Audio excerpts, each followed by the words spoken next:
particulièrement rubrique bi di ci participer tey nag allaitement maternel lañ leen indil l'importance de l'allaitement maternel ndax lu tax ma di ci wax mooy ñun dañoo roy tubaab ba léegi tubaab yi nga xamante ne sax dañ leen doon roy daaw ñu nàmpal léegi ñoom ñoo dàq nàmpal ñëpp léegi ñun ñuy commencé bàyyi nàmpal gi parce que keroog li indi sujet bi mooy ni que on a parlé de la spasmophilie ñu ne ni que dañu seetlu ni ñi nga xamante ne ñoom defuñu allaitement maternel nampuñu ween ñooñu ñoo ëpp ñuy def spasmophilie ñooy dem ba màgg di développer spasmophilie parce que lait artificiel bi ñuy utiliser te nag lait maternel dafa am lu important lu nekk ci biir meew surtout nag bi nga booy door a accoucher le liquide bu jaunâtre boobu ngay gis nekkul soow mu ngi jaunâtre ni xaw a far muy génn nga naan ween bi amul dara nga ko koy bañ a jox loolu mooy li gën a important ci nàmpal muy le colostrum loolu c'est hyper riche loolu dafa am ay anticorps dañ ne la sax même bu dee doon nàmpal xale bi au moins nàmpal ko pendant 3 jours pour mu mën a jël colostrum boobu parce que moo koy protéger à vie moom mooy defar anticorps moo koy jox nutriments yi mu soxla yëpp ferñeent yi mu soxla yëpp pour mën a développer moom organisme am donc yow boo ko xañee rek mooy yow def nga xale bi xiiboon d'accord déjà même ñi nga xamante ne sax dañ leen di interdire nampal parce que am na ay feebar yoo xamante ne waroo nampal pour bañ nga wàllu ko xale bi mais 3 premiers jours yi dañ lay permettre nga nampal ko pour mu mën a jël colostrum boobu donc c'est pour dire seulement l'importance de ce colostrum là d'accord dañuy bàyyi da leen di jaral sax dañuy traité waale xale bi yow jàngaro bi nga am pendant ces 3 jours là pour nga mën a nampal xale bi voilà te ween li gën a important ci ween hormis meew bi ngay jox hormis colostrum bi parce que colostrum bi non seulement ferñeent yi mu koy indil mais moo koy defal moom mooy defar flore xale bi lii nga xamante ne moo koy jox flore intestinale bi vaginale bi buccale bi et tout yëpp ci colostrum bi lay jógee. D'accord. Donc dafa di loo xamante ne dafa important loolu moom c'est indispensable en fait. Pour la vie de l'enfant. Donc ñu leen di ñaax ñuy nampal et puis hormis colostrum boobu il y a aussi la relation entre mère et enfant. Ce link là déjà xale. Ni muy xentoo ni muy xàmmee xetu yaayam ci nàmpal moo tax mu di ko xàmmee ni muy xàmmee deru yaramu yaayam ci nàmpal la ko xàmmee ni muy xàmmee le toucher de sa maman ci nàmpal la voix dina dégg yaay ji di wax lu sori mais bu koy nàmpal le fait que mu tee ko résonance bi voix bi di am ci moom mooy tax mu am une particularité par rapport ak yeneen voix yu ñu dégg donc lu très très très important la xale bi nga xamante ne dafay nàmp ak xale bi nga xamante ne du nàmp y a une très grande différence xale bi nàmp nervosité am dafay wàcc da ngay gis xale nu mu nerveux bu ko yaayam téye rek bu ko saxalee mu calmé wu donc c'est le refuge de l'enfant te fa lay amee bànneex la première source en fait de plaisir de l'enfant c'est la bouche c'est la bouche moo tax même buy door a juddu sax bu ñuy stimuler bu ñuy xool déjà buy door a juddu avant ñu la koy jox déjà bu ñuy xool xale bi ndax indaalewul malformation di xool et tout stimulant yi gémmiñ ci la bokk avant la paume des mains et autres gémmiñ bi la ñuy njëkk naan pour xool réflexe de succion bi parce que réflexe bi déjà gémmiñ bi catu gémmiñ bi maanaam les 2 rebords en fait de l'ouverture dafa am ay terminaisons nerveuses la donc yooyu foo ci laal rek xale bi dafay kii automatiquement dafay tourner moo tax ñu ne xale même bu gisul sax bu tourner rek xam na fu ween féetee. Bien sûr. parce que réflexe bi la. Bien sûr. Donc mu doon loo xamante ne damay ñaax xale jigéen yi nangootuñu nampal parce que boo waxee ñu ne non sama ween yi dafay daanu parce que déjà man aw ma ween su ma nampalee sama ween yi dafay daanu alors que loolu yëpp c'est une beauté physique en fait. yaa ngi lor sa doom. am na ñoo xamante ne sax même bu dee sonn nañu mënuñu nàmpal pour te dire importance su colostrum boobu dañuy tirer colostrum bi jox ko même bu dee ci kuddu ndax bëriwul moom colostrum bi nit ñi dañuy foog ne comme c'est pas beaucoup bëriwul donc amul importance ñoom dañuy préférer di bës muy toq ba soow bi door a bënn ñu naan amagul soow alors que colostrum boobu moom moo jiitu soow te colostrum boobu bu koy xëcc moom mooy tax usine defarkat meew defarukaay meew bi di déclenché wu donc colostrum bi li mu en fait importance bi mu am sax mënuloo ko wax sax ba mu jeex te le premier caca du bébé mu tudd ci sax subhanallah mooy caca bu noiraat bi muy génn. pour mu mën a génn il faut xale bi namp colostrum. il faut mu namp colostrum bi moo koy évacuer mu génn. voilà di raxas intestin bi. donc moom daal mënut a ñàkk ci xale. nga la di leen nampal xale yi. xale boo xamante ne nampul du am yërmande. du am yërmande ou bien yërmandeem dafay des xolom du toj. yàlla li tax mu jaarale nampal ci diggante yaay ak doom rek dafa di loo xamante ne kenn mënu ko sax wax. moo tax aussi comme jigéen bu nampalul aussi day différente ki nga xamante ne nampal na. jigéen bi nga xamante ne musul am doom day différente ak jigéen bi nga xamante ne elle a déjà enfanté. xol yi du benn. xol bi du toj te ki nga xamante ne xas na nampal day njaboot ku ñëw dina uuf. ni muy xoolee ba ci muy xoolee doomu lay xoolee yeneen doom yi yëpp. bu xale gaañoo par réflexe dina ne wuy massa gaañu na. parce que xam na ni bu doon doomam tamit même réflexe boobu lay am. kon nampal leen seeni doom. mooy tax bu ëllëgee aussi xale bi en retour il va s'attacher à sa maman. justement man Fatou ci aspect nampal boobu noonu ci aspect ñi nga xamante ne duñu nampal xam nga da ngay gis ay jigéen yoo xamante ne du question que bëgguñu nampal mais amuñu soow. c'est-à-dire que dinañ accoucher normalement accouchement normal amuñu benn feebar amuñu benn dara mais soow bi du ñëw loolu en général lan moo koy indi. waaw loolu ci nit la rek ci nit la. et puis parfois yaay ji bu ëmbee du lekk. du lekk donc aussi y a des stimulateurs yi nga xamante ne dañuy wax ne dafay stimuler soow bi. mooy déjà avant accouchement ngay masser say ween. ok ngay masser say ween dafay tax montée laiteuse bi gaaw. hormis loolu li ngay lekk du ñëpp ñooy am doom rek meew bi ñëw. donc déjà meew bi du automatique doo am doom tey doom meew bi ñëw tey boo amee doom le colostrum il sort pendant 3 jours. d'accord 72 heures lay def après meew bi commencé ñëw. donc quand ñu ne am na doom mais meew bi amagul soow loolu c'est tout à fait normal c'est le colostrum qui sort donc colostrum déjà ñu ne la production bi bariwul 50 ml lay produire par jour. donc bariwul. donc n'empêche quantité boobu da nga yaakaar suurul xale bi mais daf ko suur nag. da nga ko koy jox mu namp ko.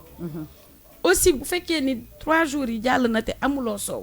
am na recours y a des stimulants naturels yi nga xamante ne boo ko lekkee moom lan na tax ñuy def ruy ak diwtiir. ak diwtiir ak yooyu waaw. ak diwtiir sombi gerte tout ce qui est riche en protéines. yàpp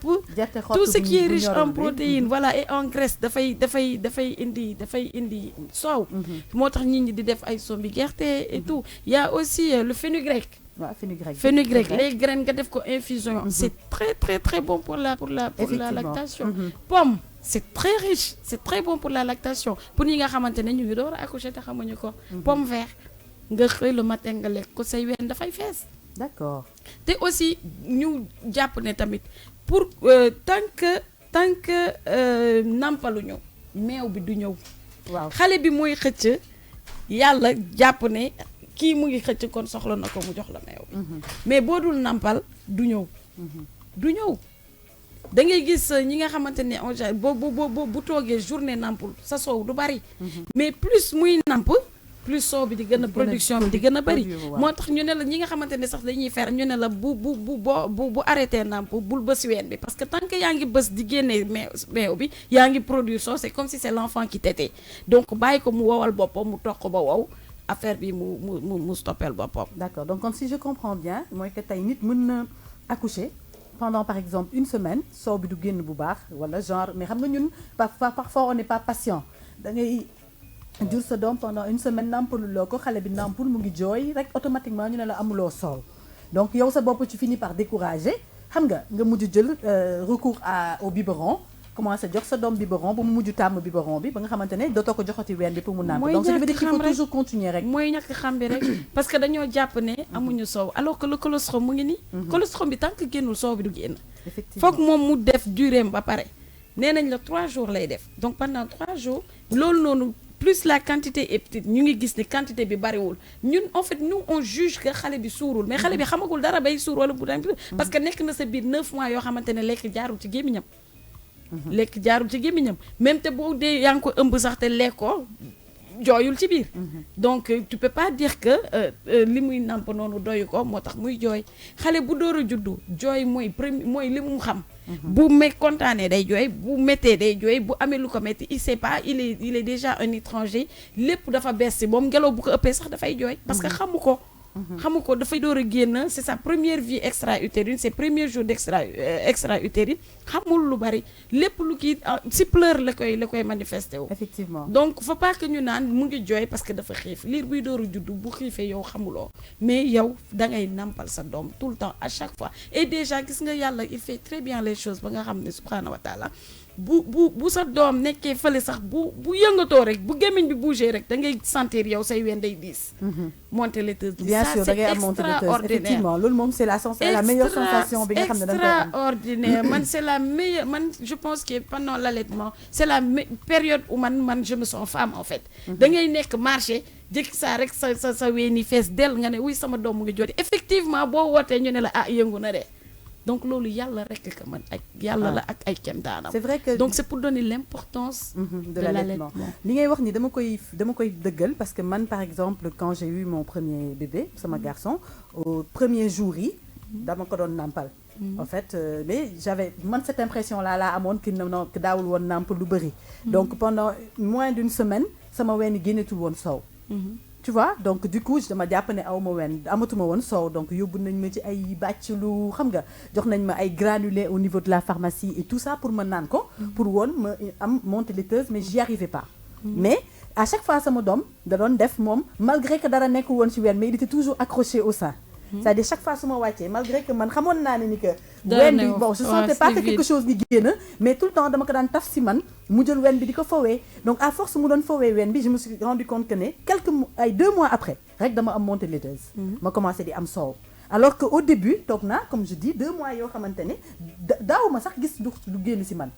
Donc sama doom moom dama ko doon jox biberon mais bu ñëwaan nii rek su ma wàccee dama ko daan jël jox ko ween bi moom il aimait bien accroché wu ci ween bi rek ñokk ba nelaw. En fait il y avait cette affection là que je lui apportais au fait donc il était toujours accroché. Au fur et à mesure mu dem ba commencer di namp may gis ne soo nga génn ci laa commencé di sentir montée laiteuse boobu noonu ngay wax noonu mu commencé di namp normalement. Il y a une semaine mondiale de l'allaitement maternel. Bien sûr, voilà, oui, il y a la semaine mondiale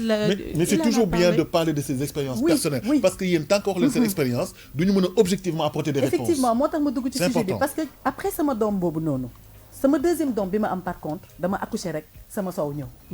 Ce qui a étonné tout le monde. Parce que dañu yaakaaroon ne man du ma nekk yaay buy nampal au fait que du ma am soow bien vrai que soow bi bien après la ñëw te bi mu ñëwee tamit bëriwul woon torop mais il a pu quand même en profiter mais sama deuxième doom bi dafa ñëw dama accoucher rek ma am soow bu bëri moom dafa namp bu baax normalement. mais affaire bi xaw ma jaaxal boobu la dalee ça a été quand même un peu perturbé. Au début waaw bi sama taw parce que xam nga déjà sa premier doom. xam nga yow déjà li lay neex ci maanaam accoucher beeg am doom bi mooy le fait de donner le sein à ton enfant muy namp. Imagine toi nga gis say morom di nampal yow tu n'arrives pas à lui donner du sein c'était perturbant j'étais tout le temps stressée xam nga di dégg lu nekk nag xam nga nit ñi moom dañuy juger te duñu xam. ñu naan waaw dafa bëgg yëfu disquette moo tax bëgg na reprendre at vie normal comme dafa bëgg jànku xam nga ay wax yooyu lañ lay wax naan la waaye bëgguloo nàmpal sa doom parce que voilà da nga bañ sa ween daanu wax yooyu la ñuy wax au fait alors que nekkete comme li mu wax rek yàllaay def loolu ci nit et quelques mois après je me suis rendu compte que j'ai eu du lait mais meew bi tamit bëriwul woon donc mais moo tax moom li mu nàmp bëriwul mais j'ai toujours eu cette affection di ko teg tout le temps sama wet di ko jox ween pour mu may approcher et tout ça là mais sama doom bu jigéen bi dafa juddu rek sama ween yi fees del donc moom dafa nàmp ñëpp étonné leen nag ku nekk naan ma waa kon nekkete yow lii kon lii moom exceptionnellement moo tax sa doom bu góor bi nga nekk gelam nekk jabaram mooy sama moo tax ngeen ma laajee sànq kan mooy sa Valentin dama leen ko fàtte woon wax sama Serigne Saliou boobooy sama Valentin moom laa bëgganteel yow moom laa amouranteel waaye yow xoolal tëjal ma lii yow mooy sama far oui mais Fatou am na xale yoo xamante ne ñoom bu ñu juddoo automatiquement munoo fexe ba ñu jël seen gémmiñ yi dugal ko ci seen weenu yaay yi parce que loolu dafa am en fait parfois cus bi mooy gën a rëy gémmiñ gi même bu cus bi gënul parfois cus bi tuuti du coup première fois bu koy sex si lay énervé mu gedd ko mais da nga ko koy forcer doo ko defal parce que bugg ko j'arrête da nga koy def parce que lim fa war a jël moo koy jariñ c'est important donc da nga ko koy jox tubaab dem na ba bu sa cus rëyee mu defar ay cus plastique yoo xamante ne da nga koy teg ci kaw pour lii bu sa cus tuutee tamit parce que parfois cus dina tuuti boo xamante ne moom bu ko seexee day am problème pour téye ko et ça l'énerve day énervé day jooy mu gedd donc boo ko dul foog nga utal ko foog nga il ne peut pas Solution. waaye foog nga utal ko solution parfois nag cuus bi mooy rëy boo xamante ne du xëj ci gémmiñ gi parce que dafa am ñi nga xamante dañuy am double mamelon xam nga mamelon cuus ni mu bindoo dafa bari façon am na ñoo xamante ne ils ont les seins ras cuus bi dafa dugg c'est interne donc ñooñu c'est seen premier nampal si la ñuy bës pour cuus bi génn ñooñu parfois foog nga may leen loxo boo demee à l'hôpital sax bu ñu demee ci kii yi dañ leen puériculture yi dañuy bës cuus bi day métti ça fait très mal mais pour mu génn parce que dafa du nekk en interne dafay nekk benn trait nii rek tant que bësuñu ko xale bi du mën a nàmp am na ñoo xamante ne nag day ñëw mais dafay tuuti dafay sew am na ñoo xamante ne nag ils ont un double mamelon dañuy am tuuti ween am cuus bu rëy donc ñooñu en fait xale bi tàmmagul ibbi gémmiñ gi noonu donc ñooñu foog nga naxante ak moom ou bien nga utiliser les faux mamelons là les bouts de sein pour mën ko dimbali par rapport ak loolu et aussi ni may gën a ñaax mooy ñi nga xamante ne seen doom dafa juddu xaw a feebar ñu téye leen ci crèche yi parfois duñ la jox sa doom parce que dañuy bañ nga contaminer xale bi parce que xale bi bu ñëwee il est très fragile duñ la ko jox parfois dañ lay raxasuloo wala ñu soloo la kii donc duñ la bàyyi nga jox ko ween bi parce que moom mu ngi déjà ci biir couveuse bi duñ ko génnee mais ce que même maintenant la femme peut faire pour conserver ce colostrum là le lait maternel se conserve Tata Maïté y a des sachets yoo xamante ne à la pharmacie da ngay dem nga jënd ko nga tirer colostrum boobu même bu dee ay toq lay génn nga génnee ko nga conserver ko nga congeler ko le lait maternel même ñii di liggéey sa doom mën na bañ a laal lait artificiel boo wàccee guddi wala le matin tout avant ngay dem nga tirer sa soow def ko ci ay bouton ay sachet wala nga def ko ci sachet de congélation yi wala nga def ko ci ay bouteilles yaa xam noo koy conserver nga congeler ko non boo ko congeler sax comme ça dafay am stock tout le temps yow mën nga bañ a nekk ak sa doom tout le temps et pourtant moom il a toujours le sein maternel avec lui maintenant aussi bu ñu ko congeler dafa am façon ba nga xamante ne tamit dañ koy décongeler duñ ko jël rek sotti tàngal fekk mu glacé boo ko soxlaa midi à 10 heures da nga koy jëlee ci congélateur bi nga wàccee ko ci réfrigérateur bi ci biir lay seeyee bu seeyee ba nekk lii et tu le chauffes au bain-marie da ngay tàngal ndox ba mu baax nga dugal ko ci biir nga génnee nga sotti nga nàmpal ko loolu amul benn ngaañ donc man j'ai une cousine bi nga xamante ne bi muy dem France da doon dem France pour 3 mois ñu may ko moom yaay ji visa mayu ñu bébé bi visa loolu moom ambassade France rek ko mën donc elle était obligée dafa tirer ween yi tirer dafa ut kii nu tirer yëpp congelé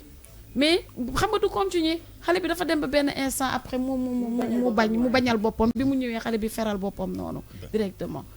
j'ai une cousine bi nga xamante ne aussi doom bi mu juddoo prématuré la def na hôpital presque 1 mois donc y avait plus ce contact là bu ñëwee ma ne ko est-ce que yaa ngi nàmpal mu ne ma non ñu ne man bu ma bës sa ma ne ko non mais je lui ai dit ça très tardivement fekk ñu ngi ko doon ne bul bës xam nga nit ñi dañuy jàpp parfois ñu naan non bul bës ween bi bu ko jox soow boobu parce que soow bi dafay yendu soow bi yendu ci yaayam xale bi mën na ko nàmp amul benn soow buy jógee ci yaramu yaayam mu fërloo xale bi wala mu feebarloo ko foog nit ñi arrêté aussi seen idée yooyu parfois nga jógee xew wala nga yendoo liggéey nga ñëw di ko jox ñu ne la non bu ko jox dafa yendu ci sa ween ratt ko ba pare non amul benn soow buy nekk ci biir yaramu nit mu way ci biir wala mu fermenté ci biir sa biir yaram la jógee. Absolument. C'est très bien à savoir. dugg nga sujet bu am solo. waaw da nga xaabaabal encore. non parce que li mu wax nii c'est important parce que ñun ñëpp jaar nañ si ñun ñëpp dem nga liggéey yi bàyyi sa doom ci kër gi nga am montée laiteuse ba sa ween yi diis ba yow booy ñëw sax da ngay nii ngay doxee tellement que sa ween yi day métti yow boo yegsee sa doom li muy njëkk def mooy attaquer la pour war a nàmp mais da nga koy rejeter parce que dañ lay naan soow boobu baaxul il faut nga dem jël ndox bu tàng nga tàngal morceau bu tàng teg pour que première kii bi ba xam nga day def genre boule day mel ni lu def genre coagulation nii day gorgé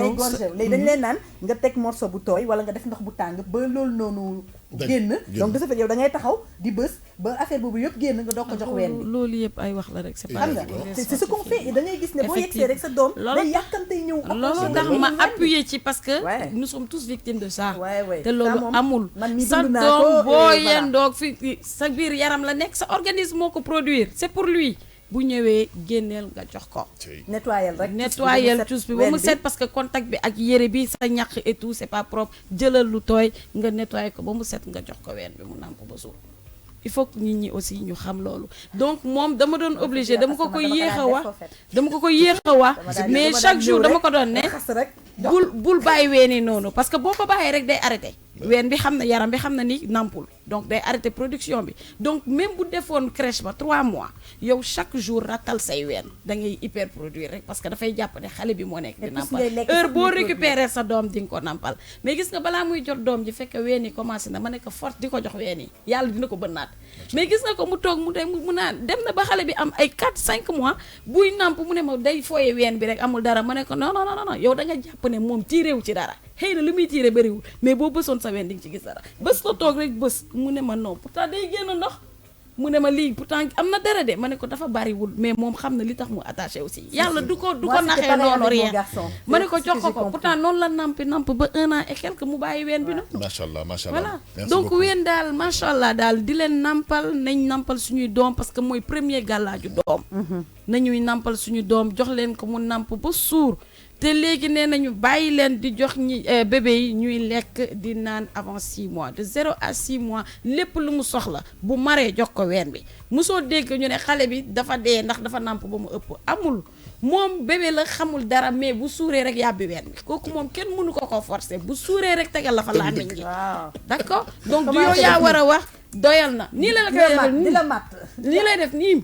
baare dara du dugg donc yow du yow yaa war a ne non il a tété tant de fois donc il faut que ma wàññi il faut que ma lii autant de fois bi mu ko bëgg moo ko moom jox ko mu nàmp ba suur parce que loolu rek mooy seule activité bay tayal bi parfois nga gis yaay bu wasin tëdd xale bi di jooy mu jël rek boo ko teg ci poxotaan bi noonu nampal kenn du nampal doom mu tëdd nu mu guddi prends la peine de te lever nga wéeru nga fob sa doom confortablement nga nampal ko téye ko ba mu géex nga door ko tër Fatou